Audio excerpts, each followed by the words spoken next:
តើតម្លៃមាសមិនបានបំបែកចុះក្រោមកម្រិត1/2សន្ទុះប្រាក់ដុល្លារអាមេរិកបានកើនឡើងលើកម្រិត98បន្តិចនៅថ្ងៃច័ន្ទនេះបន្ទាប់ពីបានធ្លាក់ចុះដល់កម្រិត97.8នៅថ្ងៃសុក្រកាលពីសប្តាហ៍មុនដែលកម្រិតនេះជាកម្រិតដែលទាបបំផុតនៅក្នុងរយៈពេល10សប្តាហ៍នៃសន្ទុះប្រាក់ដុល្លារបើទោះបីជាទិន្នន័យចេញផ្សាយកាលពីសប្តាហ៍មុនខ្លាំងជាងការរំពឹងទុកក៏ដោយទីផ្សារឥឡូវនេះកំពុងតែងាកទៅរកទិន្នន័យសេដ្ឋកិច្ចរឹងមាំរបស់សហរដ្ឋអាមេរិកនិងផ្ដោតចំពោះការរំពឹងទុកថាធនាគារកណ្ដាលសហរដ្ឋអាមេរិកនឹង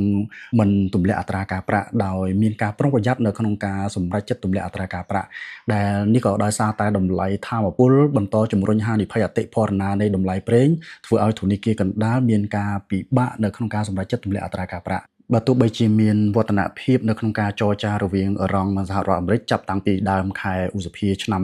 2026មកសេចក្តីថ្លែងការណ៍របស់ប្រធានាធិបតីដូណាល់ត្រាំដែលថាបទឈប់បាញ់ជាមួយអឺរ៉ុងគឺនៅតែមានសុពលភាពបើទោះបីជាមានការប៉ះទង្គិចគ្នាឡើងវិញក៏ដោយការកើនឡើងបន្តិចនៃតម្លៃសន្ទុះប្រាក់ដុល្លារក៏ដូចជាកម្រិតខ្ពស់នៃអតិផរណានៃតម្លៃប្រេងដែលកើនឡើងខ្ពស់បំផុតនោះបានធ្វើឲ្យតម្លៃមាសបានធ្លាក់ចុះក្រោមកម្រិត$4,700នៅក្នុង1អោន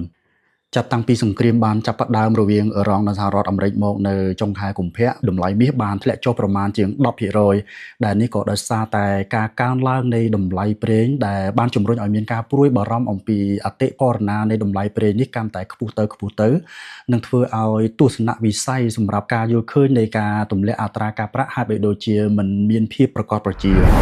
Technical Outlook នៃតារាង Day 1នៃតម្លៃមាសយើងមើលឃើញថាមានភាពស្របជាមួយនឹងព័ត៌មានសេដ្ឋកិច្ចរបស់សហរដ្ឋអាមេរិកនិងព័ត៌មាននៃតម្លៃឡើងរបស់ប្រេងក៏ដូចជាតម្លៃឡើងនៃសន្ទុះប្រាក់ដុល្លារប៉ុន្តែប្រសិនបើជាយើងវិភាគតាម Fibonacci retracement យើងឃើញថាហាក់បីដូចជាមានការផ្ទុយពីផ្នែក fundamental នេះបន្តិចដោយយើងសង្កេតឃើញថាកាលពីសប្តាហ៍មុនតម្លៃមាសបានព្យាយាមបំបែកនៅកម្រិត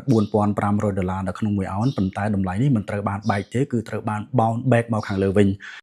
ប៉ុន្តែយ៉ាងណាមិញប្រសិនបើជាយើងក្រឡេកមើល RSI ដែលសរបញ្ជាក់ឲ្យឃើញថានៅមិន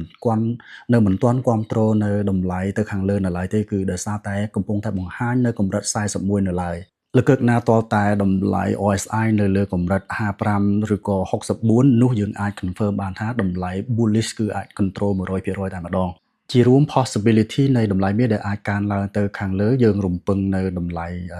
47.40ហើយនិង48.80 possibility នៃតម្លៃមាសដែលអាចចុះមកខាងក្រោមអាចប្រសិនបើជា RSI មិនបាន confirm លើ55ទេនោះតម្លៃមាសអាចនឹងធ្លាក់មកនៅកម្រិត$4,500ដែលជាកម្រិត target កាលពីសប្តាហ៍មុននិង$4,380នៅក្នុង1អោន